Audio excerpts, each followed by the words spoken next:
Crónicas del señorío de los Luna Cornago.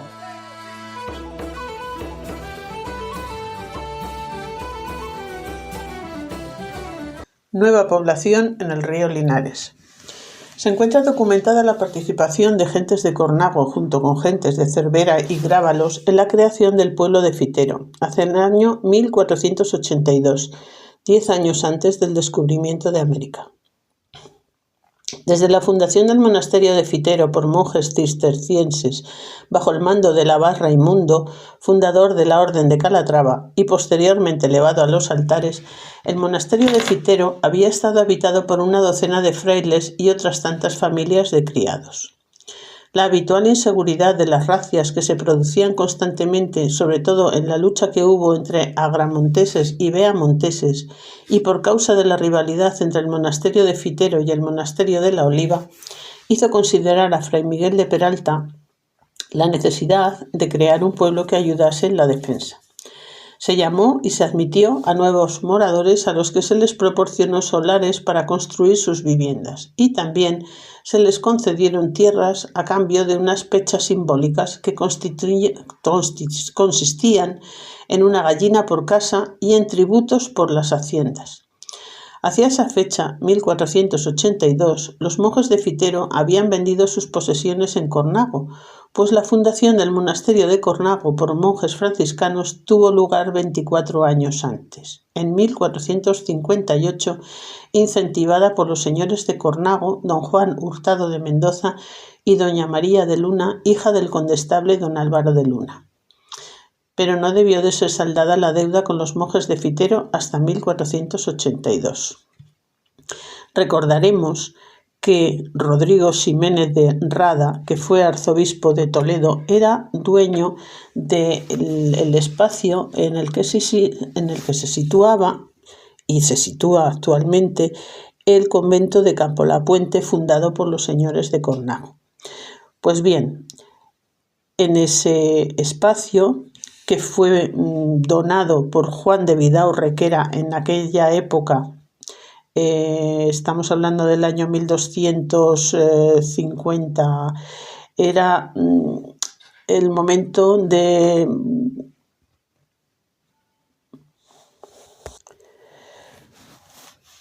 En aquella época, en el año 1252, fue la batalla de las Navas de Tolosa, y entonces donde participaron Juan de Vidaurre, Rodrigo Ximénez de Rada, etcétera, etcétera. Entonces, ¿qué ocurrió? Que a la muerte de Rodrigo Ximénez de Rada, Juan de Vidaurre lo que hizo fue donar a los monjes del monasterio de Fitero pues esas tierras. Tiempos después, en esta época, 1482, tiempos después, en el año 1458, los monjes de Fitero necesitaron vender esas tierras donde estaba situado esa pequeña ermita que ellos hicieron allí en Cornago, y los señores de Cornago necesitaban hacer un convento. ¿Y yo por qué me estoy enrollando tanto? Porque esto lo voy a cortar. Hacia esa fecha, 1482, los monjes de Fitero habían vendido sus posesiones en Cornago, pues la fundación del monasterio de Cornago por monjes franciscanos tuvo lugar 24 años antes, en 1458, incentivada por los señores de Cornago, don Juan Hurtado de Mendoza y doña María de Luna, hija del condestable don Álvaro de Luna, pero no debió de ser saldada la deuda con los monjes de Fitero hasta el año 1482. Pues aunque la bula para la venta y fundación se consiguió del Papa Nicolás V en 1450, aún tardaría 2 años en hacerse la fundación.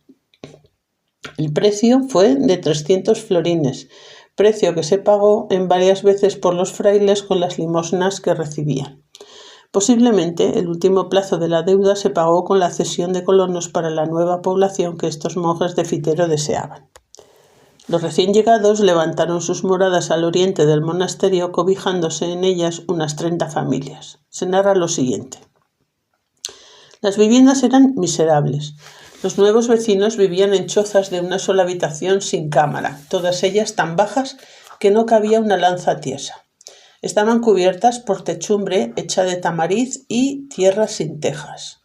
Podría pensarse que en 2000 años no se había evolucionado nada en cuanto a la construcción de viviendas, pues las casas descritas son similares a las que habitaron los pobladores celtíberos en la Peña del Saco en el siglo IV a.C.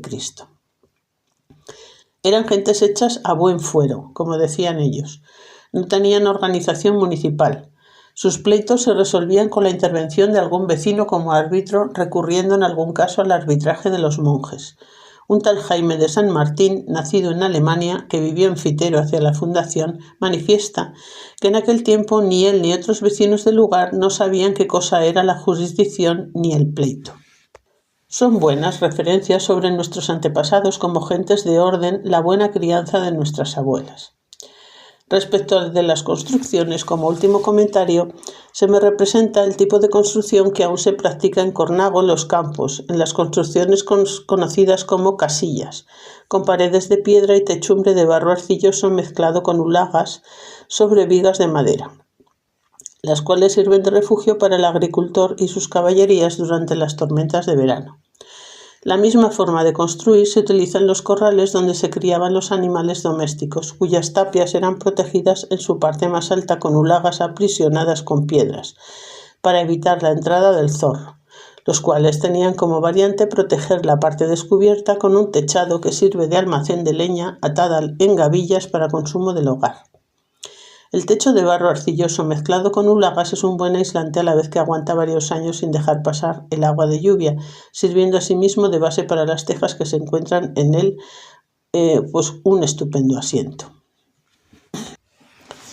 La villa navarra de Fitero tiene sus raíces en el monasterio cisterciense que la vio nacer, y no al contrario, como pudiera parecerle a cualquiera que desconociese su historia y por lo que hemos comentado antes, y se dejase guiar solo por su nombre. Por ejemplo, a quien desconociese las acertadas palabras con las que en 1887 el fiterano Saturnino Sagasti, que había sido secretario del ayuntamiento los 40 años anteriores,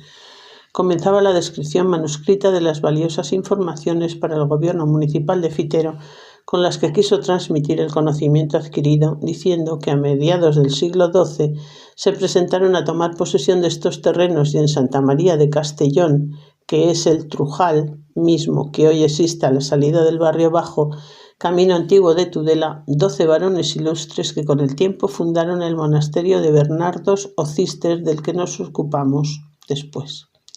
De tal manera está ligada la vida y la suerte de los pocos vecinos que en aquel siglo había desparramados por esta jurisdicción, con la que los dominadores monjes bernardos, que puede considerarse una misma. Vaya por delante la aclaración de que el monasterio de Fitero no fue el monasterio que los cistercienses fundaron primero en la persistente población o villa de Fitero, cuyas raíces se hundirían así en la oscuridad de los tiempos, como es el caso de las limítrofes, y también navarras localidades de Cintruénigo, Corella o Tudela, la zaragozana de Tarazona o las riojanas de Cervera del río Lama y Alfaro. En el caso de la villa de Fitero ocurre justo al contrario. Esta localidad es un resultado bastante tardío, por cierto, de la evolución de la gestión del territorio administrado por el monasterio de Fitero. Este cenobio fue el hogar de la primera comunidad cisterciense que se asentó en la península ibérica y que temporalmente estuvo en los términos de la ya entonces desierta y desaparecida villa castellana de Niencebas, en la falda meridional de Yerga, en el actual límite entre Fitero y Alfaro, mientras preparaba su ubicación definitiva en los de la villa, también castellana de Tudején, que hoy es un despoblado del término municipal de Fitero. Esto es, de los cistercienses que habitaron en el Valle de la Lama desde mediados del siglo XII hasta su exclaustración definitiva en el segundo tercio del siglo XIX.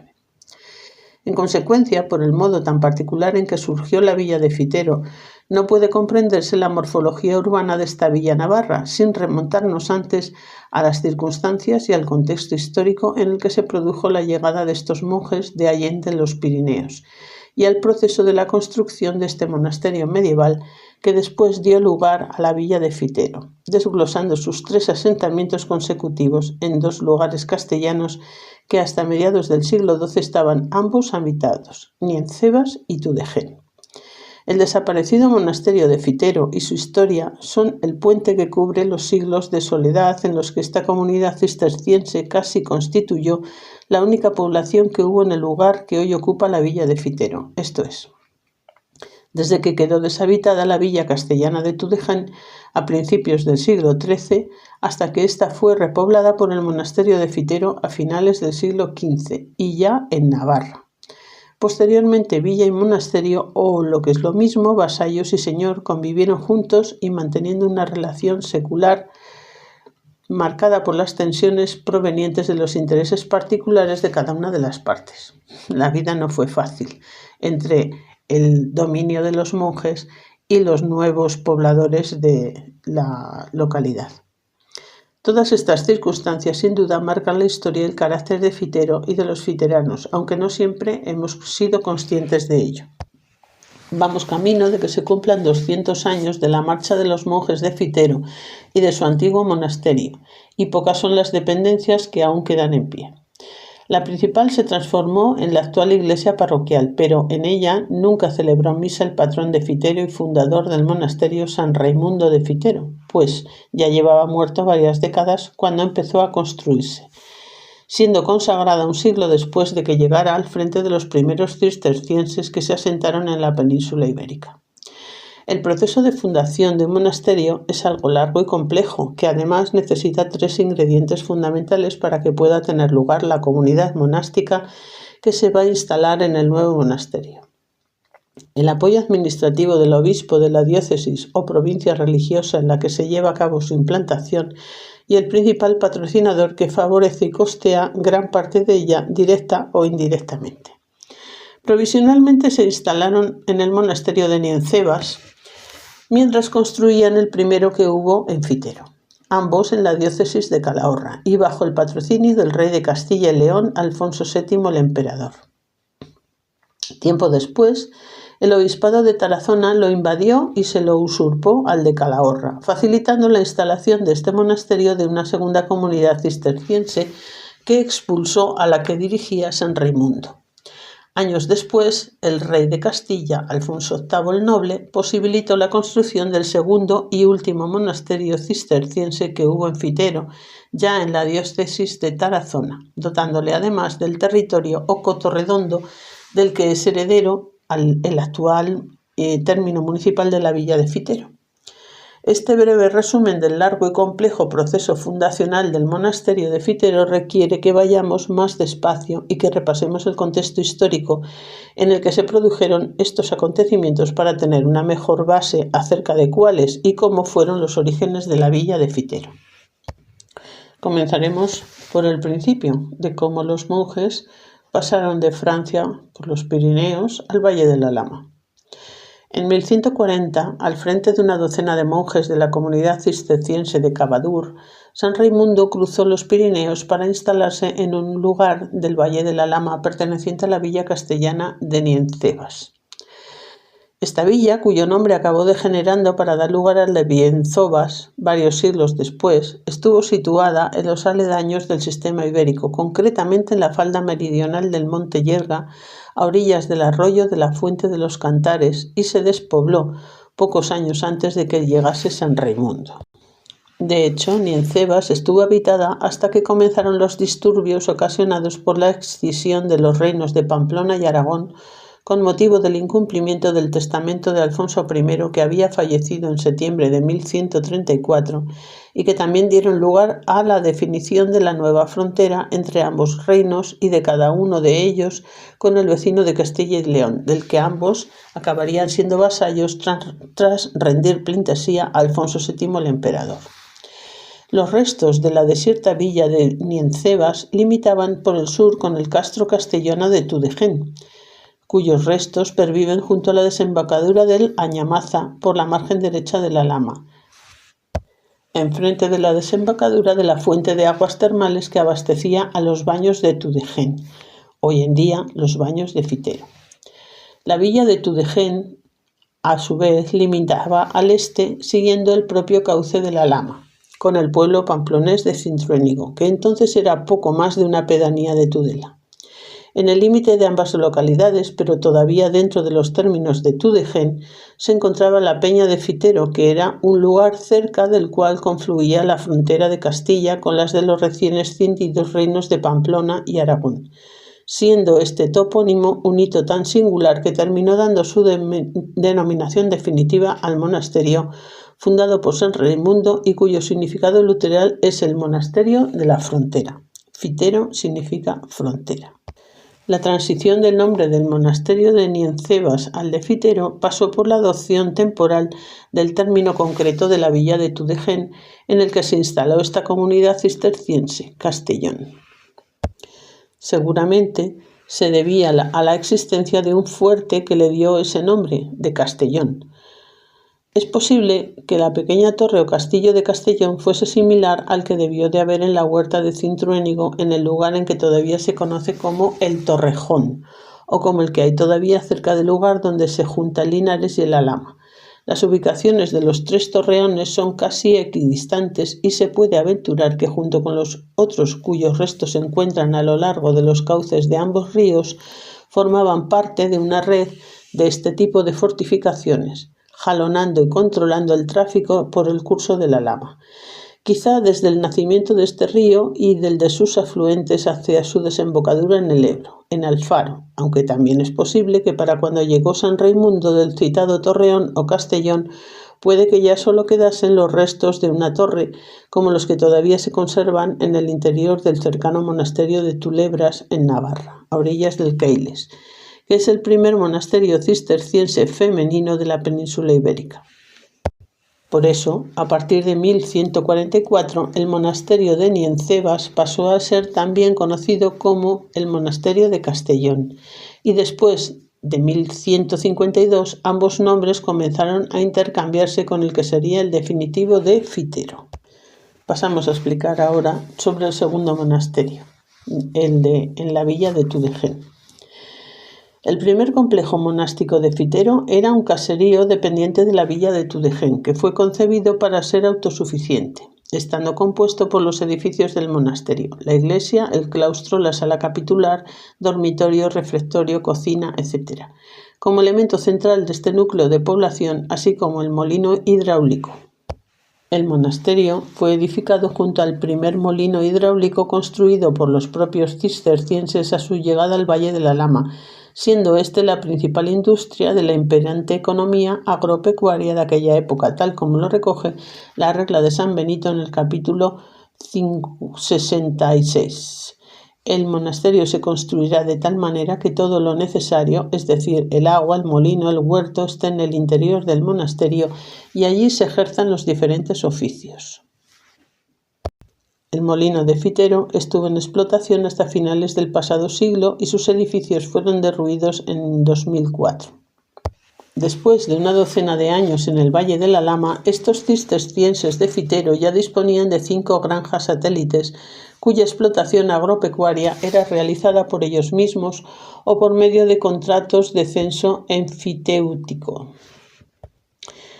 Este nombre, enfitéutico, enfiteusis, es una cesión de bienes raíces de forma perpetua o por mucho tiempo mediante un canon que se satisface anualmente. Como el monasterio de Fitero estaba fundado en el desierto, a la raya de los 3 reinos, y por instantes habían tantos encuentros y guerras entre los señores de Castilla, Navarra y Aragón, siempre llovía sobre él y llevaba la peor parte. Está claro. Pues bien, los problemas no solo se centraban en la localización de dónde poner el monasterio, sino también en lo que tenías alrededor, que era la frontera. La resultante del primer monasterio que hubo en Niencebas, así como las de la Oliva en Veruela, San Bartolomé de la Noguera en Tudelilla, La Rioja, y el de Casanueva en Villafranca Milagro en Navarra, además de algunas propiedades menores en Alfaro, Cintruénigo y en localidades sorianas como Yanguas, San Pedro, Manrique, Magaña, Ágreda, etc. La mayoría de ellas encaminadas a facilitar las labores de control y gestión de la transhumancia en la serranía soriana o el comercio de sus excedentes agropecuarios y de la lana en las poblaciones cercanas. El rápido crecimiento y la expansión económica y territorial del monasterio, así como la pronta notoriedad alcanzada, fueron debidos a la estrategia seguida por San Raimundo, que con el apoyo de las más altas familias e instituciones se dedicó a preparar las sólidas bases para la constitución de un señorío monástico, adquiriendo los terrenos que acabarían dando lugar al coto redondo del monasterio y las otras propiedades que hemos apuntado y que le facilitaban la explotación agropecuaria de una vasta región. La última edición del Cartulario de Fitero recoge la relación de sus compras, donaciones, permutas, además de los privilegios reales y papales. Se puede ver en la citada tesis doctoral de Monterde, aunque algunas de las localizaciones de sus términos y sobre todo de las granjas fueron corregidas y aclaradas después. No obstante, no debemos de confundir propiedad y jurisdicción, por lo que conviene destacar que los edificios principales del complejo monástico estaban instalados en los términos de Tudegen, que era una villa señorial sobre la que todavía no ejercían ninguna jurisdicción los cistercienses, sino que era esta la que tenía jurisdicción civil sobre gran parte del patrimonio del monasterio de Fitero. Del mismo modo que el resto de las propiedades rurales y urbanas del monasterio dependían de las villas y ciudades en las que éstas se encontraban, sin que el monasterio tuviera jurisdicción alguna sobre ellas. Complicado. Este primer complejo monástico se mantuvo en funcionamiento durante poco más de una centuria, pues la iglesia del segundo monasterio no fue consagrada hasta 1247 y aún tardó algún tiempo en completarse la edificación de todas sus dependencias y de la primera muralla que rodeó al segundo complejo y monástico de Fitero. Por lo tanto, es lógico pensar que entre mediados y finales del siglo XIII se completó el traslado y acomodo de la comunidad cisterciense a las nuevas dependencias, así como se procedió a la desacralización de las primeras, las de Niensevas, y a su transformación en edificios civiles que fueron reutilizados como trujal y apoyo al primitivo molino hidráulico, convirtiéndose todos ellos en las primeras infraestructuras protoindustriales que dieron lugar al que podría considerarse como el primer polígono industrial. ¿Veis qué modernos? Con la triunfal expansión económica de los cistercienses después de 1150, el espacio dedicado a las dependencias no hizo más que crecer y embellecerse, ocupando una superficie muy superior a la del cuadrado monástico. Allí se encontraban en el recinto de los albañiles, de los canteros y de los escultores, los talleres de otros artesanos de la construcción, carpinteros, ebanistas, cerrajeros, así como tejedores, zapateros, zurradores, sin olvidar los pergamineros. Los usos de los conversos recuerdan que los talleres seguían siendo lugares de silencio, como el cuadrado monástico, del que de alguna manera eran la prolongación espiritual. Pues bien, todo esto se llevaba a cabo bajo la jurisdicción de la castellana villa de Tudegen. Esta fue la segunda gran mutación física y simbólica del monasterio, pues la primera fue su reconstrucción tras el asalto de los turiasonenses que lo anexionaron a su obispado. Después vinieron otras transformaciones y de los pequeños pero continuos cambios que ocasionó el paso de los siglos en estos edificios. Hay que destacar la tercera y gran transformación que sufrieron los elementos del gran complejo monástico de Fitero tras su desamortización en el siglo XIX. A partir de este momento, parte de las primeras dependencias monásticas se convirtieron en ruinas y otra parte fue acondicionada para albergar lo que podría considerarse como uno de los primeros polígonos industriales que tuvo la villa de Fitero. Concretamente se transformaron en una fábrica de chocolate, que después también lo fue de harina, aprovechando para su funcionamiento la energía hidráulica del salto de agua que habían instalado los cistercienses a mediados del siglo XII y con el que también se llegó a construir una de las primeras centrales hidroeléctricas de Navarra y de toda España. La fábrica de chocolate, que llevaba el nombre del apellido de su propietario, Casimiro Francés, comenzó su producción en 1877, siendo este quien en 1898 fundó la compañía Electrafiterana para dotar de energía eléctrica su fábrica de alumbrado eléctrico al pueblo.